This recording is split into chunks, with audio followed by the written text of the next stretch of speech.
कोणतीही परवानगी न घेता नगरसेवकांच्या आदेशाने उभारण्यात आलेल्या ठाण्यातील 3 बेकायदा इमारती पाडण्याचे आदेश उच्च न्यायालयानं ठाणे महापालिकेला दिले आहेत। या संदर्भात एका आठवड्यात रहिवाशांना नोटीस बजावण्याचे आदेश न्यायालयानं पालिकेला दिलेत।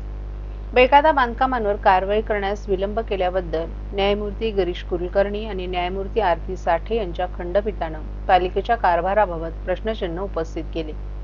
कारवाई करण्याचा प्रयत्न केला होता, मात्र ज्यावेळी कारवाई करण्यासाठी जातो त्यावेळी तेथील रहिवासी घेराव घालतात, निषेध करतात, अशी माहिती ठाणे महापालिकेनं न्यायालयाला दिली। पालिकेचा कारवाई करण्याचा हेतू होता तर आधी पाणी आणि वीज खंडित करायला हवं, असं न्यायालयानं म्हटलं आहे। पालिकेतर्फे ज्येष्ठ वकील राम आपटे यांनी न्यायालयाला कारवाई करण्यापूर्वी 15 दिवस आधी नोटीस द्यावी लागेल सांगितलं। पालिकेची ही भूमिका योग्य ठरवत न्यायालयानं एका आठवड्यात सर्व रहिवाशांना नोटीस बजावण्याचे निर्देश पालिकेला दिले।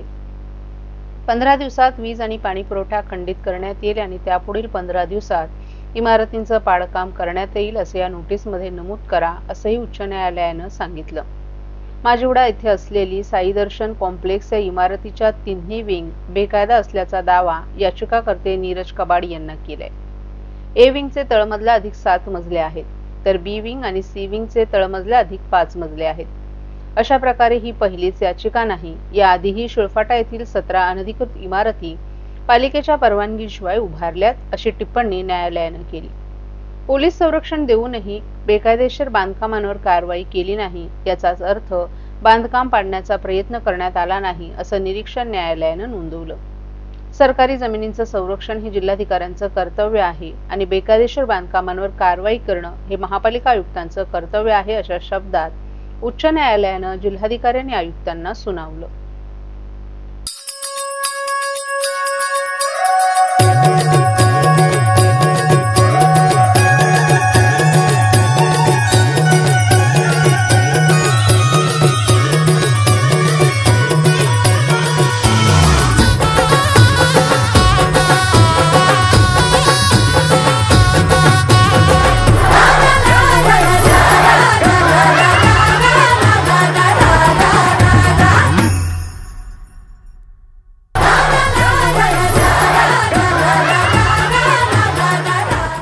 सर्व नागरिकांना आवाहन करण्यात येत आहे की सध्या डासांमार्फत पसरणाऱ्या डेंग्यू या आजाराचा प्रसार रोखण्यासाठी प्रत्येकाने पुढील प्रमाणे कार्यवाही करावी। डेंग्यू आजार एडिस इजिप्ती हा डास चावल्याने होतो। या डासांची पैदास साचलेल्या किंवा साचवलेल्या स्वच्छ पाण्यामध्ये होते। 8 दिवसांपेक्षा जास्त दिवस पाणी उघडे व साचून राहिल्यास त्यात डास अंडी घालतात।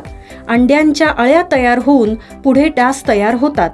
यासाठी आपल्या घरातील पाणी साठे, उदाहरणार्थ बॅरल्स, पिंपे, टाक्या, हौद, रांजणे इत्यादी दर आठवड्याला रिकामे करून घासून पुसून कोरडे करून पुन्हा भरावे। 1 दिवस कोरडा दिवस म्हणून पाळावा। पाणी साठ्यांना घट्ट झाकणे बसवावीत किंवा जुनी साडी, चादर, धोतर यांनी बांधून झाकून ठेवावीत, म्हणजे डास त्यात जाऊन अंडी घालणार नाहीत।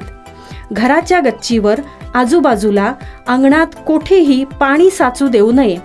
भंगार सामान उघड्यावर टाकू नये, उदाहरणार्थ टायर्स, प्लास्टिक सामान, कुंड्या, टाकाऊ वस्तू इत्यादी। अशा सामानात पावसाचे पाणी साठून त्यात डेंग्यूच्या डासांची पैदास होते। घरातील कूलर्स, फ्रीजच्या पाठीमागील ट्रे हे देखील वेळोवेळी कोरडे करावेत। लक्षात ठेवा, नुसत्या फवारणीने डास घनता कमी होत नाही, तर त्यासाठी डास पैदास ठिकाणे नष्ट करणे ही आपल्या सर्वांची जबाबदारी आहे। कोणताही ताप अंगावर न काढता जवळच्या शासकीय रुग्णालयात मोफत औषधोपचार घ्या। अशा प्रकारे नागरिकांनी सहकार्य केल्यास डेंग्यूचा प्रसार रोखणे सहज शक्य आहे।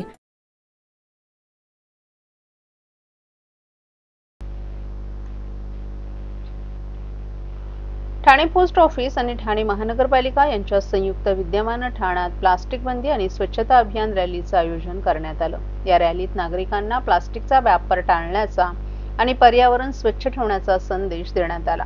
मासुंदा तलावाजवळील छत्रपती शिवाजी महाराजांच्या पुतळ्यास पुष्पहार अर्पण करून या रॅलीची सुरुवात झाली। या रॅलीत शेकडो पोस्टमन, सफाई कर्मचारी तसंच अधिकारी सहभागी झाले होते। स्वच्छ भारत अभियानाचा एक भाग म्हणून हा उपक्रम राबवण्यात आला असून यातून एकल उपयोगी प्लास्टिक वर बंदी, प्लास्टिक कचरा व्यवस्थापन आणि प्लास्टिक मुक्त भारत घडवण्याचा संदेश देण्यात आला। या रॅली दरम्यान नुक्कड नाटकाच्या माध्यमातून प्लास्टिकचा धोका किती गंभीर आहे याचं प्रबोधन करण्यात आलं। नागरिकांना कपड्यांच्या पिशव्यांचा वापर करण्याचं आवाहन करण्यात आलं। तसंच रस्त्यावर कचरा टाकू नये अशी शपथही घेण्यात आली।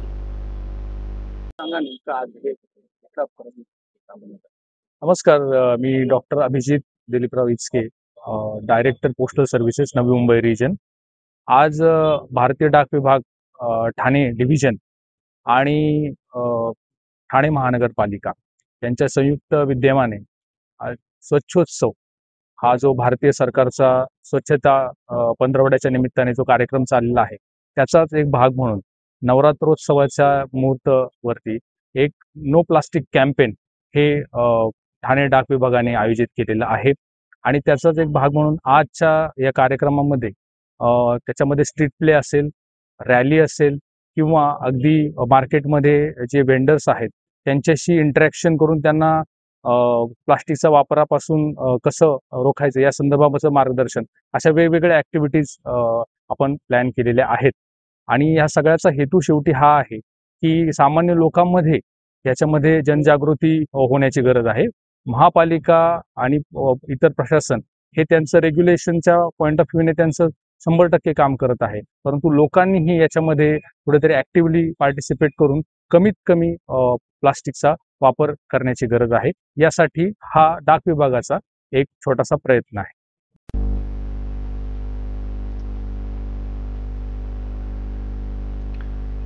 कळवा मुंब्रा भागातील नागरिकांना गेल्या अनेक दिवसांपासून पाणी टंचाईचा सामना करावा लागतोय। अनेकदा तक्रारी करूनही पाण्याची समस्या सोडवण्यात येत नसल्यानं राष्ट्रवादी काँग्रेस शरद पवार पक्षाचे राष्ट्रीय सरचिटणीस डॉक्टर जितेंद्र आव्हाड यांनी थेट ठाणे महानगरपालिकेवर धडक दिली। यावेळी त्यांच्यासोबत माजी विरोधी पक्षनेते शानू पठाण आणि कळवा मुंब्रा परिसरातील अनेक महिला उपस्थित होत्या। गणेशोत्सवात पाण्याची टंचाई होती, आता नवरात्र उत्सवातही पाणी टंचाई आहे। आता आम्ही तुम्हाला दसऱ्यापर्यंत मुदत देत आहोत। नवरात्रीच्या आज जर पाण्याचा प्रश्न सुटला नाही तर आयुक्तांना त्यांच्या दालनातच कोंडून ठेवू असा इशारा यावेळी डॉक्टर जितेंद्र आव्हाड यांनी दिलाय। कळवा आणि मुंब्रा येथील विविध भागात गेल्या अनेक दिवसांपासून पाण्याचं प्रचंड दुर्भिक्ष्य जाणवतंय। पाणी पुरवठा करताना ठाणे महानगरपालिकेकडून सापत्न वागणूक दिली जात असल्याचा आरोप स्थानिक नागरिकांकडून केला जात आहे। या संदर्भात तक्रार केल्यानंतरही कार्यवाही होत नसल्यानं आज डॉक्टर जितेंद्र आव्हाड, शानू पठाण यांच्यासह येथील महिलांनी ठाणे महानगरपालिकेत धडक दिली। डॉक्टर जितेंद्र आव्हाड यांनी महिलांसह पाणी खात्याचे अभियंता विनोद पवार यांच्या दालनात ठाण मांडून पाणी पुरवठा सुरळीत करण्याची मागणी केली। जितेंद्र आव्हाड यांनी कळवा मुंब्रा परिसरातील पाणी टंचाई मागे राजकीय कारण असल्याचं सांगितलं। ठाणे शहरात सर्वत्र पाणी उपलब्ध असताना कळवा मुंब्र्यात पाण्याची टंचाई का? मुंब्र्याच्या अल्मास कॉलनीतील संपपंप केंद्राचा पंप 6 दिवस बंद आहे। अवघे 5,000 रुपये खर्च असताना तो देखील पालिका करत नाही। कल्याण फाटा येथे वॉल उघडून पाणी डायव्हर्ट केलं जात असल्यानं मुंब्र्याला पाणी पुरवलं जात नाही। कळवा मुंब्रा भागातील गोरगरीब जनतेला तहानेनं मारण्याचा विचार आहे का? कळवा मुंब्र्यातील ही पाणी टंचाई आता सहन करण्याच्या पलीकडे आहे। असं असताना सत्ताधारीच मोर्चे काढत आहेत। पाणी देण्याची जबाबदारी शासनाची आहे। सरकारनं पाण्याचा पुरवठा वाढवण्याचं सोडून मोर्चे कसले काढताय असा सवालही आव्हाड यांनी केला। मेट्रोसाठी मुख्यमंत्री उपमुख्यमंत्री ठाण्यात येतात। निवडणुकीसाठी पूर्णत्वास न आलेल्या मेट्रोची ट्रायल रन घेतली जाते, मात्र पाण्यासारखी मूलभूत गरज भागवली जात नाही। घोडबंदर रोडला पाणी नाही, कळवा मुंब्र्यात पाणी नाही, मात्र नौपाड्यात प्रचंड पाणी पुरवठा होत आहे। मग इतर भागांनी काय पाप केला आहे? दलित शोषित वर्गाला जाणीवपूर्वक पाणी दिलं जात नाही असा आरोप करून ठाण्यासाठी आपण स्वतः धरण आणलं होतं, परंतु येथील सत्ताधाऱ्यांच्या हव्यासामुळे ते धरण हातचं गेलंय। आता नवरात्रीच्या आत जर पाण्याचा प्रश्न सुटला नाही तर आयुक्तांना त्यांच्या दालनातच बंद करून ठेवू असा इशारा आव्हाड यांनी यावेळी दिलाय। ठिकाणी अधिकाऱ्यांना भेटायला आलो होतो मी। गेले कित्येक दिवस कळवा मुंब्र्यामध्ये पाणी नाहीये। आम्ही वारंवार महानगरपालिकेच्या अधिकाऱ्यांना शांतपणाने समजावून सांगतो, पाण्याचा प्रश्न मिटवा, पाण्याचा प्रश्न मिटवा। आणि माझ्या अंदाजाने मुद्दामून केलं जातं, याच्यात काहीतरी राजकीय खेळ आहेत। आज एका सत्ताधारी पक्षाने मोर्चा काढला, मुख्यमंत्र्यांचा पक्ष, आणि मुख्यमंत्र्यांचा पक्ष आंदोलन करतोय, शासन कोणाचं आहे? प्रशासक कोणाचा आहे? शासनाने आणलाय ना. मुख्यमंत्र्यांनी बैठक लावावी. हे मोर्चे काढून, हे नाटकं करून शासन काम करत नाहीये आणि इथला प्रशासकही काम करत नाहीये, अधिकारीही काम करत नाही. त्यांना विचारण्याच्या ऐवजी लोकांसमोर जेवायला पाणी नाही, संडासाला पाणी नाही, धुवायला पाणी नाही. अरे, पाणी द्यायची जबाबदारी शासनाची आहे ना. आम्ही आज 10 MLD ची फाईल तयार करून किती महिने झाले? माजी उपमुख्यमंत्री ठाण्यातले तयार नसलेल्या मेट्रोसाठी दोघही आले. ती काय मेट्रो काय हवेतनं जाणार होती का खड्ड्यात पडणार होती? 2027-28 पर्यंत मेट्रो सुरूच होत नाही. म्हणजे निवडणुकीसाठी किती नाटकं करायची तुम्हाला? आपण ज्या मूलभूत गरजा आहेत, वॉटर, गटर आणि मीटर, त्याच्याकडे लक्ष दे ना महानगरपालिकेने. आणि का पहिल्यांदा येतोय का आम्ही ठाणे महानगरपालिकेत? दर 15 दिवसांनी पाण्यासाठी आम्ही कमिशनरला भेटतोय. आज आम्ही सांगून जातोय, सणासुदीचे दिवस आहेत, आम्हाला कोणाचे सण खराब करायचे नाहीयेत. जर दसऱ्याच्या आत हा प्रश्न मिटला नाही कळवा आणि मुंबऱ्याचा, तर आम्हाला महानगरपालिकेचे आयुक्त श्री सौरव राव यांच्या केबिन मध्ये जाऊन आंदोलन करावं लागेल. आमच्या आक्रमकतेची परीक्षा बघू नका, मग आम्ही कोणालाच सोडणार नाही. तुम्ही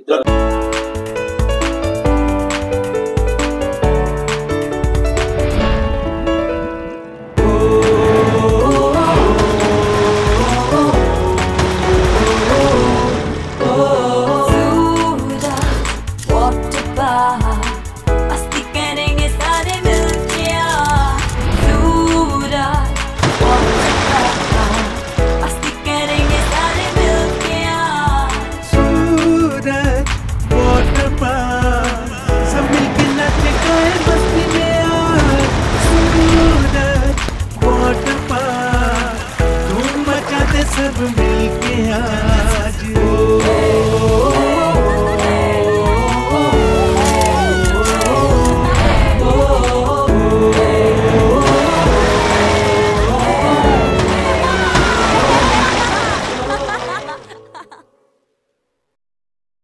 आईच्या नावाचा गोंधळ मांडीला, गोंधळाला ये आई, गोंधळाला ये आई, गोंधळाला ये.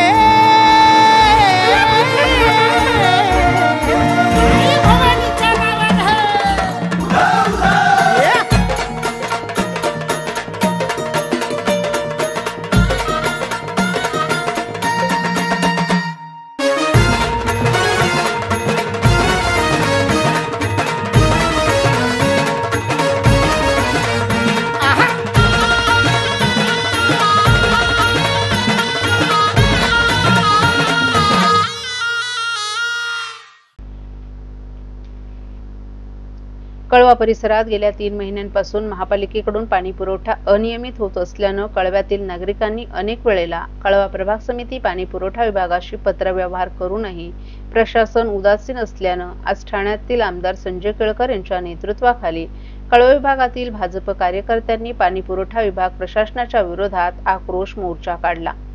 या आक्रोश मोर्चात अनेक पदाधिकारी सहभागी झाले होते. यावेळी भाजप कार्यकर्त्यांनी महिलांनी कावेरी सेतू ते प्रभाग समिती असा आक्रोश मोर्चा काढला. यावेळी महिलांनी डोक्यावर मडके घेऊन कळवा प्रभाग समितीच्या प्रवेशद्वाराजवळ फोडून आपला निषेध व्यक्त केला. कळव्यात पारसिक नगर येथील ओझन व्हॅली येथून पाईपलाईनने येणारं पाणी कमी दाबाने येतं, परंतु सिस्टम असून समान पाणी पुरवठा होत नसल्यानं तो 8 व्होल्ट खोलून चालू करावा आणि पाणी नियमित करावं. तसंच छत्रपती शिवाजी महाराज रुग्णालयाजवळ बांधून तयार असलेल्या जलकुंभाला नवीन पाईपलाईन जोडून त्याच्यातून कळवा विभागाला पाणी पुरवठा करावा. MIDC आणि स्टेम मधून खंडित होणाऱ्या पाणी पुरवठा संदर्भातील माहिती कळव्यातील नागरिकांना ध्वनिक्षेपकाद्वारे देण्यात यावी अशी मागणी कळवा प्रभाग समितीच्या सहाय्यक आयुक्त ललिता जाधव आणि पाणी पुरवठा विभागाचे उपअभियंता अतुल कुलकर्णी यांना करण्यात आली. यावेळी पाणी पुरवठा विभागाच्या प्रशासनाच्या वतीनं या संबंधित जाधव आणि विभागाचे अभियंता अतुल कुलकर्णी यांना निवेदन देण्यात आलं. यावेळी पाणी पुरवठा विभागाच्या प्रशासनाच्या वतीने या समस्या तातडीने सोडवण्याचे आश्वासन देण्यात आले। मागील 4 महिन्यांपासून MIDC कडून वारंवार पाणी पुरवठा खंडित करण्याचे काम सुरू असल्याने ही समस्या निर्माण झाली। सध्या 3 ते 4 तास सकाळ आणि संध्याकाळी पाणी पुरवठा नियमित सुरू राहील। तसंच लिकेज पाईपलाईन तातडीने दुरुस्त करून या पुढे पाणी पुरवठा सुरळीत केला जाईल, असं आश्वासन पाणी पुरवठा विभागाच्या वतीने देण्यात आले।